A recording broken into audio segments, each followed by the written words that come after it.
Hi, everybody. Welcome to the Mental Toughness and Body Show. My name is Rob Evans, and I'm your transformation coach, health strategist, and internationally published author, helping take your life and your business, your health, fitness, mindset, and body from where you are right now to where it is that you want to be. And I'm very honored today. I have a very special guest. It's Dr. Dinesh Palipana. He was 2021 Queenslander of the Year. He's a doctor, he's a lawyer, he's a researcher, he's a disability advocate, and just an all-round really lovely guy. Dinesh, thank you for joining the show. Thanks for having me, Rob. I've been really excited for our chat. Yeah, terrific. So maybe by way of start, maybe just tell us a little bit about your story, your journey to get to this point right now. Yeah. Well, from start to now, I was born in Sri Lanka. Grew up there till I was 10 years old. Me and my family, we lived through the war between the Sinhalese and Tamil people, and also the war between the communists and the capitalist government, which was a very violent time. So we lived there for the first 10 years of my life. And my family was reasonably well off, but we lived with people who were, extremely poor. We lived through corruption. We lived through all sorts of those things, and moved to Australia on my 10th birthday, which was a great birthday present. Yeah. We lived in Sydney, moved to Byron Bay, which is where I Tough. Yeah, it was hard. It was hard. And ended up finishing school in Brisbane. And I studied law out of high school. And I experienced depression when I was in law school, which was one of the hardest things that I've done. And that's what actually led me to medicine, because I started to see a doctor. He inspired me. So I decided to study medicine after law, got into medical school, and life was good. And I had a car accident in medical school, which caused a spinal cord injury. And I lost the use of my hands and everything below the chest. And I spent about 8 months in the hospital, another 4 years putting life back together, then fought my way back to medical school, and finally graduated, and then fought for the job to actually start work as a doctor. But here we are 8 years later, and I'm working in the emergency department of the Gold Coast University Hospital. I do some research and teaching at Griffith University, and you know what? I feel so grateful, so lucky. I feel very rich in life for many reasons. And I like to think of myself as one of the happiest people on earth. Yeah, beautiful. Well done. And look, it's the lens that you look through, isn't it? I mean, I don't talk about it a lot on my show, but my journey with my daughter and so forth. And you could have a very, very deep, dark, negative view about that, as you could about where you are with your life. But it's like, okay, things could be worse. Couldn't they? So to obviously like you've gone through, you said the depression, and my career started out as a like accountant, and becoming a chartered accountant. I think anyone would understand if you become depressed through that journey because it's so boring. But anyway, you don't know at the time.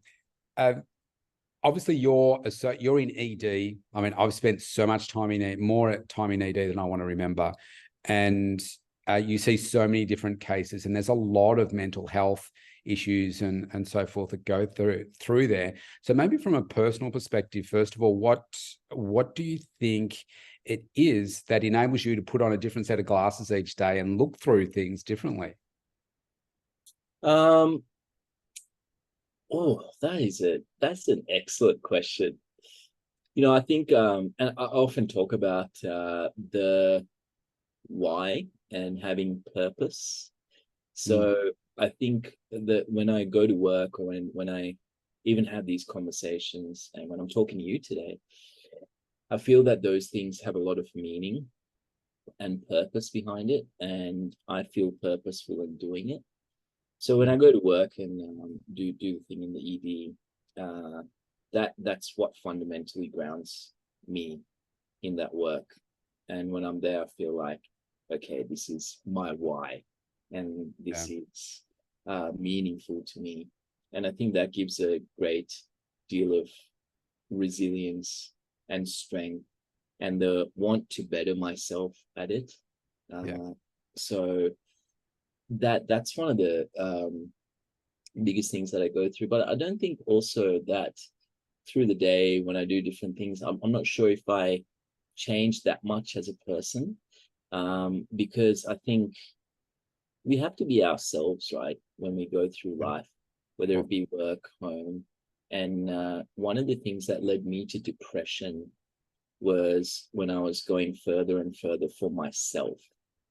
So I think while we might put on different lenses to look at things sometimes, it's so important that we are ourselves when we go about life and be genuine. So do you think, were you trying to be someone else, if you like? Yeah, definitely. And throughout my life, I think that was one of the biggest points of life where I felt that I was trying to be someone else, and that distance from who I really was and who I was trying to be. And we see it all the time, right? We try to be something else, and it doesn't work. So that's a really good point, actually. So I haven't talked about this with anyone, but what do you think then is the difference between, like you, me, we're both very self-driven, for success, but maybe we'll come back to like the outcomes that you just said in your why and so forth. But what is that fine line between having the person where maybe people are watching this right now and they're looking at you, looking at me and saying, oh, wow, I'm so inspired. There's that fine edge where, okay, I'm going to follow to be inspired, but you've got to be your own self as opposed to being, I want to copy exactly I want to be who you are. And then that can take you down, because I think I've done the same thing. Like on social media, you look at, say, what other people do in my industry and you think, oh, well, I'll go do that. I probably did that for years before realizing, what are you doing? Yeah. And it doesn't work, right? Because even what we see sometimes, whether it be on TV or social media or what's portrayed to us, it's not real, and it's not who people are. And we're all so different. I think the trick in life is to find who we are and to come out of that. And when we do that, I think the whole world benefits. There is something I want to pick out on what you said earlier. I think you mentioned that we're both self-driven, but I think when I heard about your journey when we first met, I think what drives us both perhaps is something bigger than ourselves.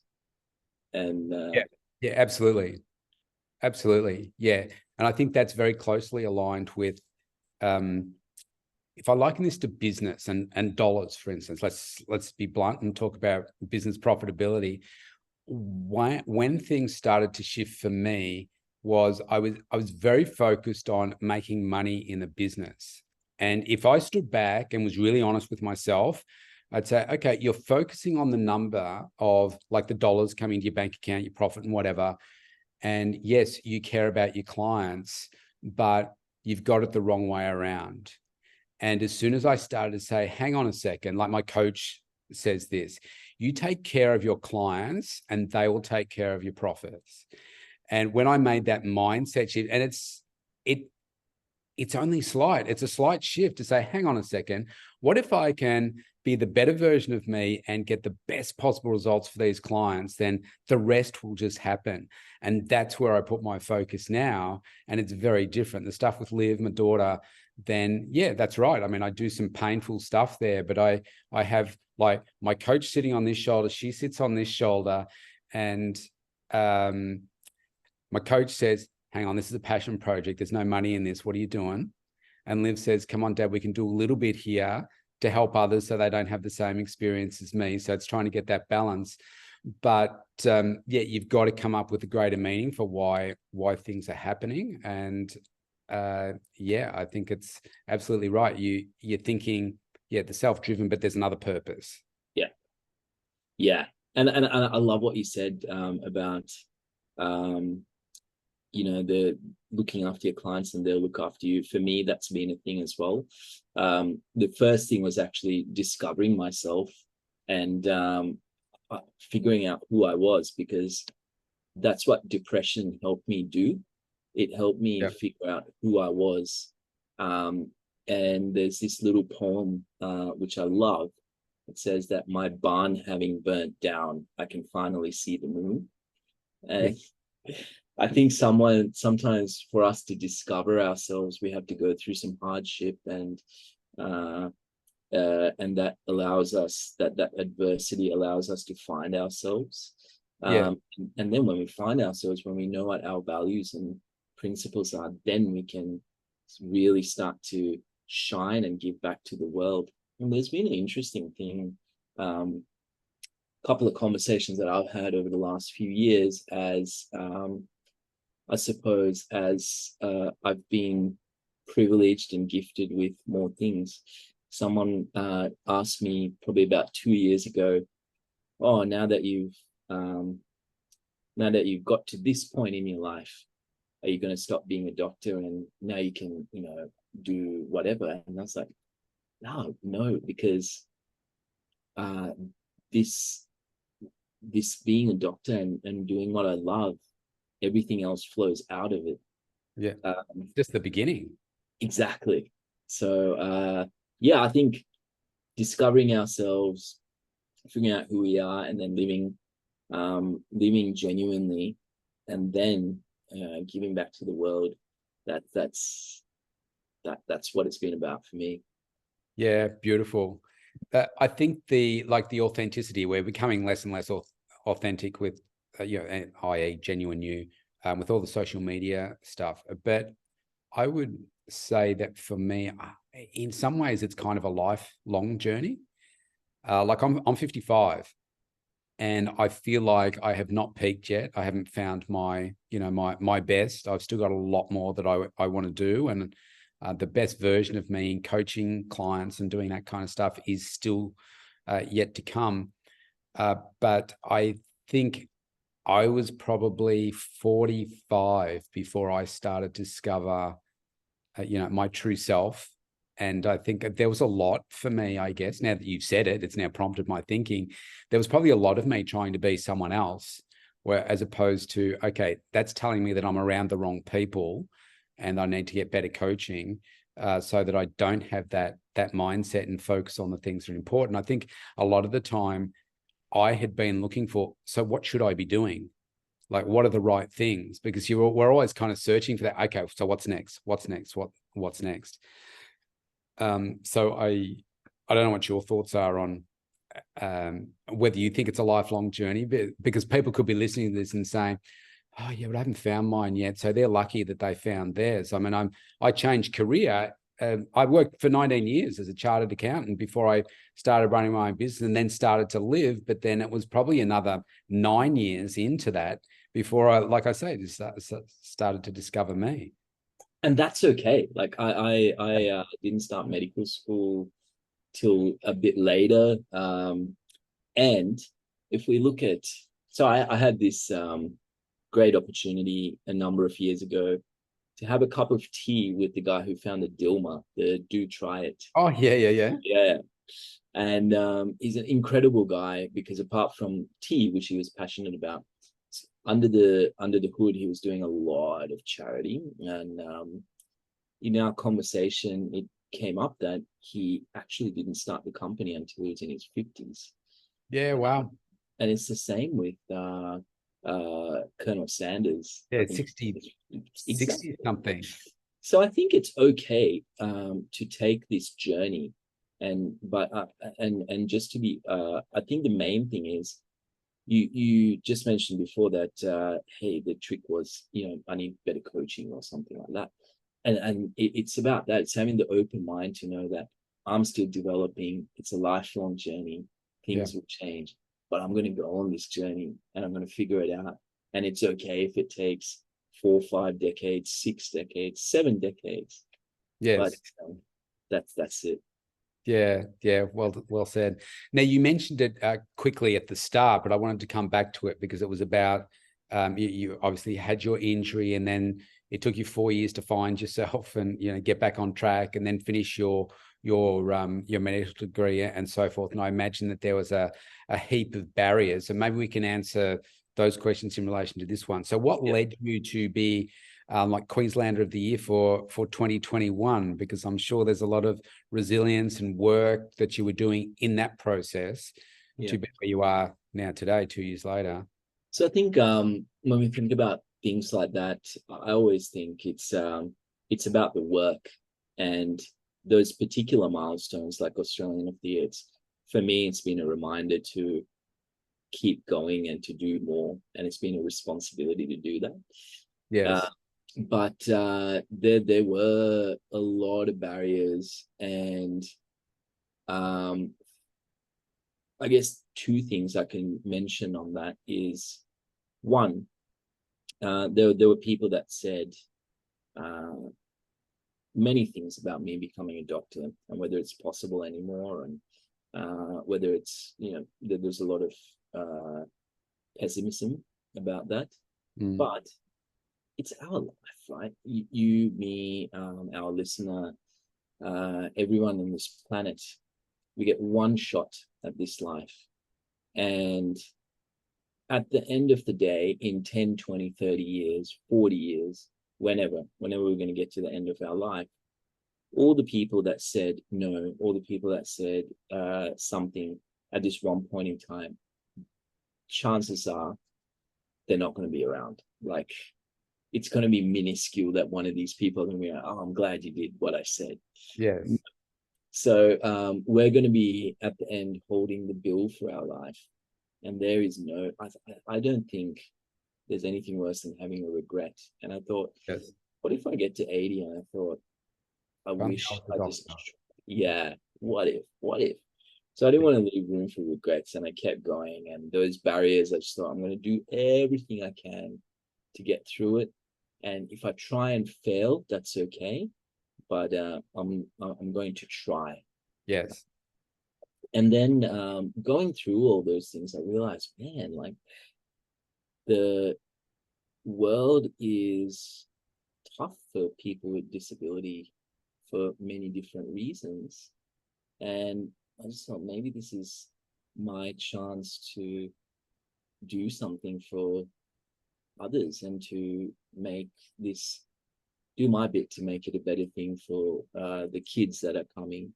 And I met a lot of kids with disability over the last number of years, and they face similar challenges in education and employment. But if the journey I've taken makes a small difference for someone in their own journey, then I think that's a win. So that's really what led to these milestones and these points. I think, you know, kudos to you for sticking at it, because it would be easy to just say, well, do you know what? It's just too hard. There are too many barriers. But I think we're very like-minded. I was the same. I sat for probably 6 years on the other side of the fence thinking, oh, well, it's easy to stay here, you know, paid a six-figure income, and I know what I'm doing each day and all that kind of stuff. And I thought, well, the other side is, well, I've got to take a big risk, and I've got to go back to zero pretty much to start with while I build clients and all that kind of stuff. But then I said exactly the same thing you just said. I said, I don't want to get to the end of my life and say, well, what if I have run my own business? And now being on the other side of that, yeah, I mean, running a business is the hardest thing that I've ever done. I work harder now than I've ever worked before. And I didn't know what hard work was before, probably this last 5 years. But I look at all the different things. You and I wouldn't be having this conversation if I hadn't made that decision. Like the number of influential celebrities, etc., you name it, that I have met and spent time with, and they've helped me grow, is just phenomenal. That would never have otherwise happened. So when you know that that is what happened, and then you had the choice and you could live life side by side, you say, well, of course you would just do that. Why wouldn't you? But it does take a risk, doesn't it?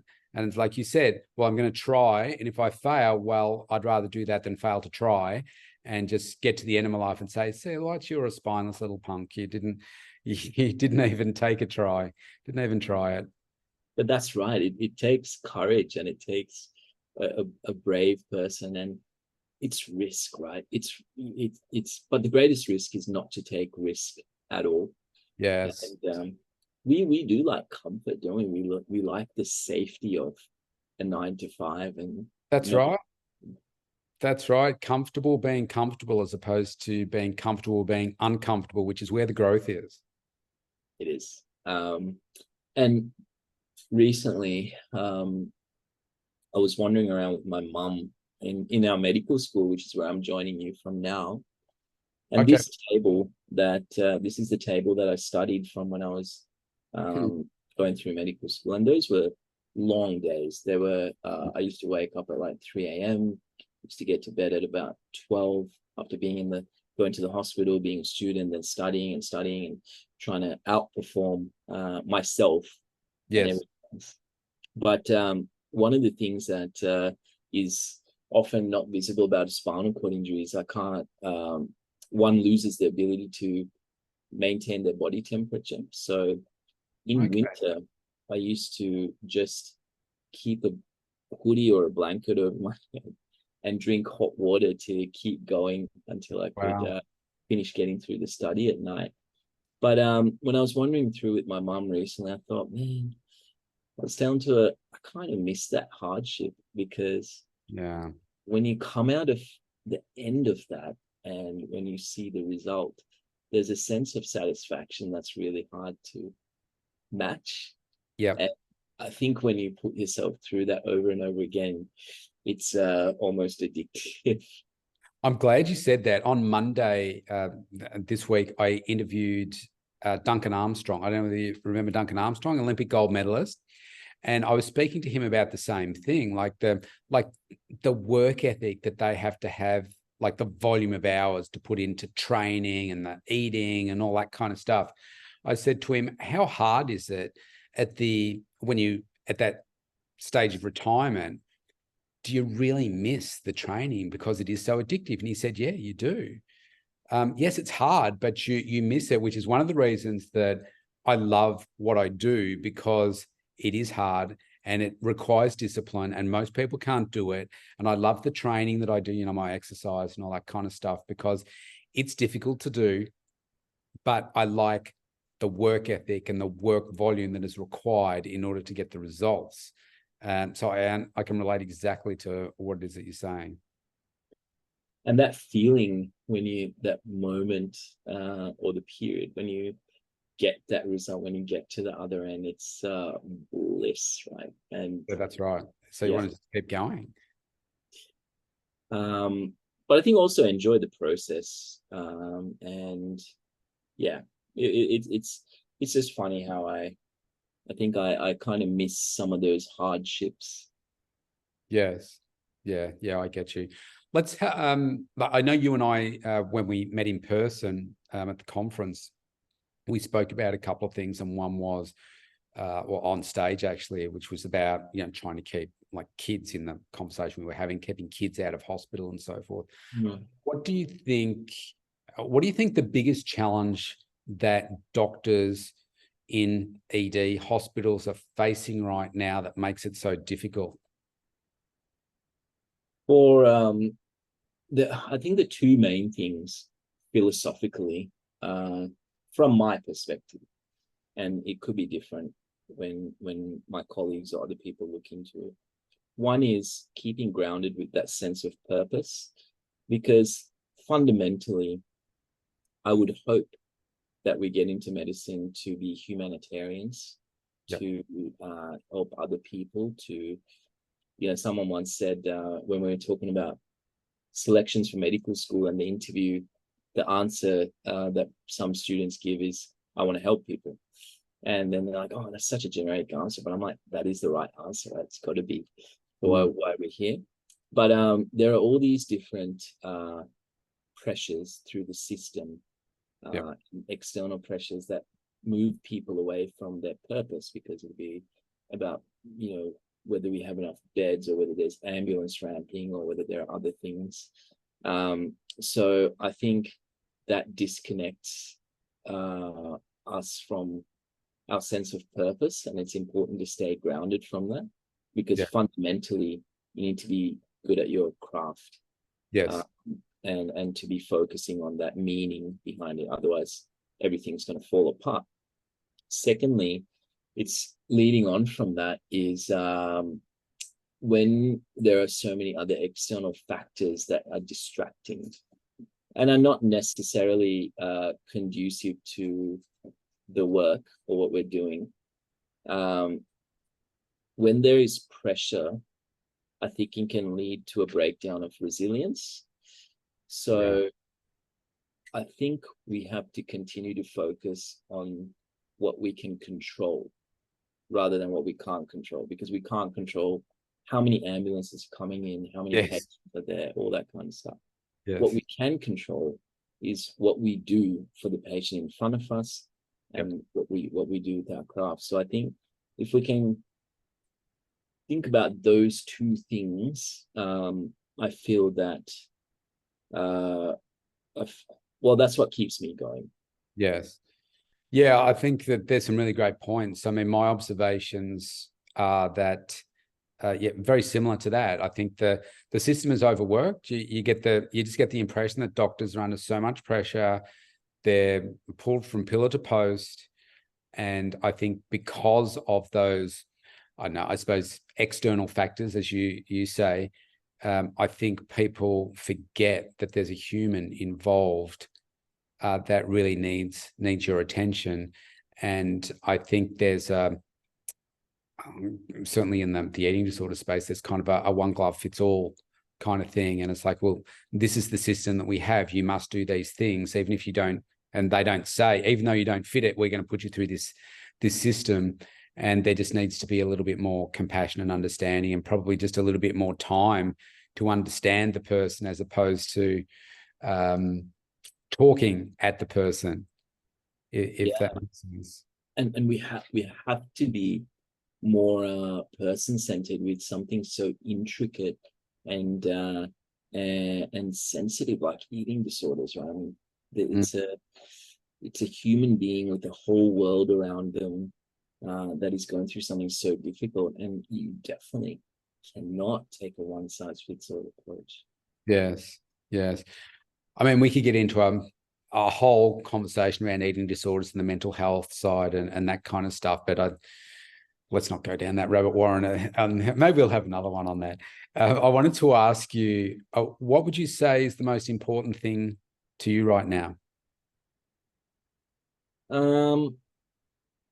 So I'll go into a little story. Recently, over the last year, I dipped my toe into politics, because Okay. I was thinking, how can I use what I have to do better, and to do Help something, more. to do more, and to do something for the community. And it was a learning process for me, because I haven't been in that world before, and I was a novice. And one of the things I learned very quickly is that there is a lot of there are so many different things that are trying to pull you in different directions, right? And Yes. I think politics, more than anything, is something where you might be drawn to be something other than yourself. So Yes. It's like we were talking about before. It's thinking outside, thinking bigger than just you. yeah, but I quickly learned that, or at least I quickly realized that actually I don't want to be disingenuous to satisfy. And this is an interesting thing, because when you talk to people over the last few years, just anecdotally, they're like, oh, I voted for this guy because I feel like he might be crass, but I thought he's actually himself and not lying and being honest. That they talk about, and so I think we can't be disingenuous. So I'm reminded that I need to continue to be genuine to myself and to go through that. So that's important to me at the moment. So And you're still pursuing it? no, I don't think so. Not for the moment. And to stay on purpose, which has been the other thing. So Yeah. medicine's something so meaningful to me, and even the conversation that we're having right now, it's flown out of that. So I want to keep staying grounded in that core thing. Yes. That means something to me, and to be continuing to get better at it, and to Yeah. continue to be a better human being. I want to be a better son to my mom. I want to be a better doctor to the patients. I want to be a better friend. I want to be, and I think that's a never-ending journey. So that's probably what's important to me at the moment. One of my observations of AI, and I had a guy on the show, was it last week or the week before, about AI, and I do strongly believe this, because I use it, that it's helping us become better humans if you use it right. And I really like that about it, because we're getting worse and worse. Like, you just think about the language that people use to each other, and the anger and the hatred and stuff, and none of that comes out of AI, which I do really, really enjoy. The what you were just talking about there with the politics side of thing, and when it came for kind of putting a ring around a few things we've talked about here, the stuff with my daughter, you have to come up with a greater meaning as to, why she's not here anymore. And I thought about, do I focus on, say, I don't know, let's just say the nurses in where that mainly looked after her, and focused on, if only they did this or did that, or if the doctors did this or that. But to me, that wasn't big enough. And I'd started with some dog therapy, and I raised money for dog therapy and stuff. And then I thought, I want to have more impact than that, because let's just say that we worked with, say, even if I went in there and we worked with the nurses and said, look, these words and all that sort of stuff, great. Then those nurses leave. So it's lost. So what I wanted to do was have a much higher level. So that's when I started going to, okay, so let me meet with the heads of Monash Hospital, which is where she was treated. Let me meet with like all the highest level people at like Eating Disorders Victoria, politicians. Like, I wrote to the Prime Minister, he wrote back to me. I've met with so many different politicians now, and my name is very well known in Canberra now. Politicians tell me, they all know who you are. And so what I'm now doing is advocating for funding for an in-home program that would probably have saved my daughter's life.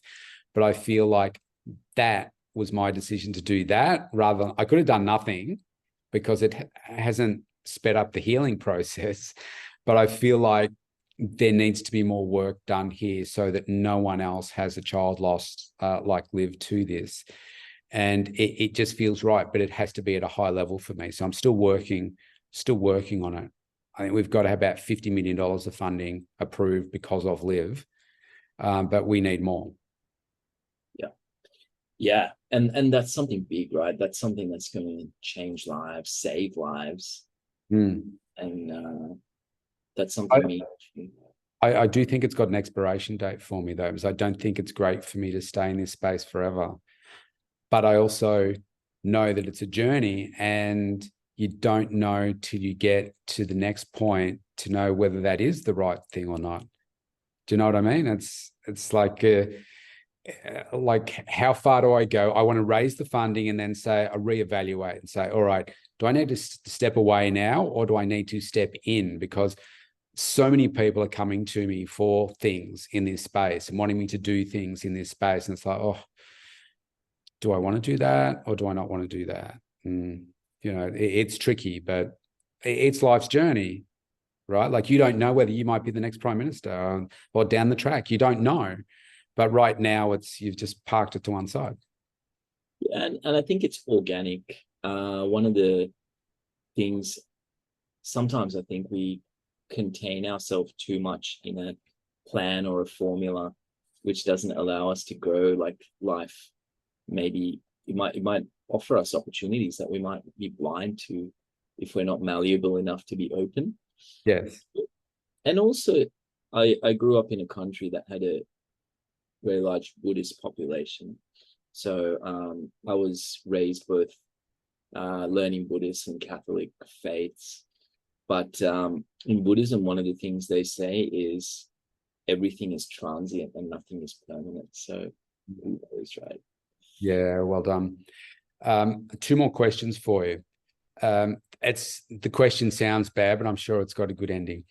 Your greatest failure, and it could be career, anything.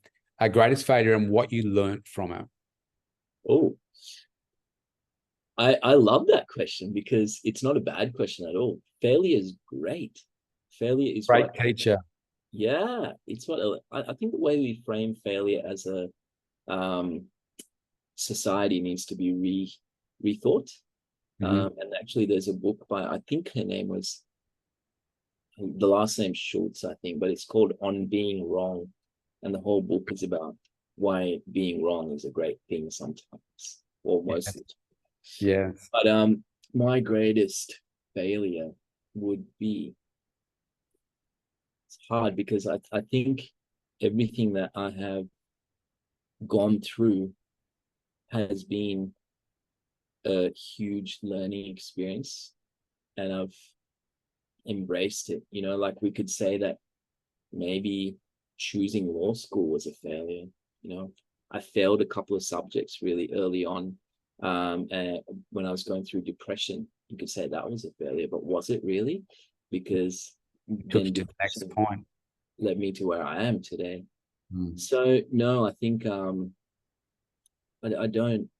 have failed in my life with things in the past and things I'll probably fail again, but I don't see them as failures. Rather, I see them as opportunities for me to get better. And I still err all the time, as they say, to be human is to err. And I've made errors. I'll make errors, but the thing I've learned out of all of these mistakes and failures is not to see them as failures, but as learning opportunities. Yes. Yeah, well said. There is something that people that know me now would not say, oh, come on, you're joking. But I used to have a lot of negative self-talk. Like as a child growing up, I'm a shorter guy. I was bullied. I didn't have a lot of self-confidence because of that. Didn't have my first girlfriend until I was 23. I had no idea what I was doing when I got one. And but now my mindset is so different. I liken it to, there's a scene in Superman where the bullets are just bouncing off his chest and he's just walking forward, and I feel like that now, because there's nothing, including my daughter, that can happen in my life where I can think negatively about it, because I ask myself, what can I learn from it? And I refuse to answer it negatively, because it's always, oh, you can't learn anything. But I come from a mindset, you have to answer it in a positive way. What can I learn? What's the opportunity from it, and where's the growth? And if you ask those three questions, it's impossible to be negative about it. You should say, well, how can I grow from a bad experience? Well, you can't go, no, you can grow. You're just choosing not to grow. How can you grow? Okay. And there are, like I talk about my daughter's illness. I guess if I see through all the crap, probably one of the greatest gifts was the amount of time that I got to spend with her as a result of it. Now, yes, it was in horrific circumstances for a lot of it, but I wouldn't have got to know her as well as I did, because it was like compressing her whole life in a few years of just spending that time and talking and trying to understand her and her getting to understand me. And it was such a unique and incredible gift to be able to have that.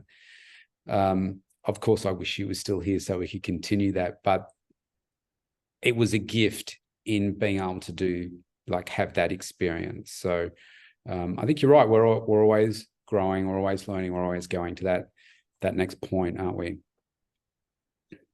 Yeah, that was one of the most thought-provoking questions anyone's ever asked me. So thank you. Yeah, nice. This has been awesome. Before we go, I did want to ask you, you're involved with a couple of charities, or you have some favorite charities. Did you want to tell us a little bit about those? Yeah, I'd love to. The one that I would love to mention is the Best Life Foundation and Helena's House. And these charities are linked, and it's about giving young people with disability a shot at independence. Nice. One of the thing that they do. And Helena's House has been born out of the Best Life Foundation. And actually, the story of Helena's House, Helena's parents are driving this to build a house for young people with disability to use as a stepping stone to becoming independent. But they lost Helena to an illness, and she was passionate about young people and disability. So that's how this came about. So look it up. And yeah, wonderful. What I'll do is I'll put a link in the description of the podcast so that that when I post it, people can refer to it and check it out. Great. Thank you so much for today. I mean, just to commend you for all the work that you're doing as a doctor. And I know we really connected at that conference, and I can tell that you are a doctor that's coming from a completely different place than you would expect most doctors, perhaps. And so I think the work that you're doing in this space as a doctor, I thank you for that service. And thank you today for sharing, like, that this is called the Mental Toughness and Body Show, but like your resilience, your mental toughness, what you've gone through to be where you are today and be so successful. And I want everybody to take away like the hunger that we both still have to do better and to do our best work. And when you're connected with, in here with what's really important to you, it's not work, is it? It's not work. I don't work a day in my life. Yeah, I'm the same. People say, "Oh, you work so much." So I don't work. I don't work either. I love it. It's just the love. Thank you so much for today. Thanks, Rob. It's been great to chat. Thank you.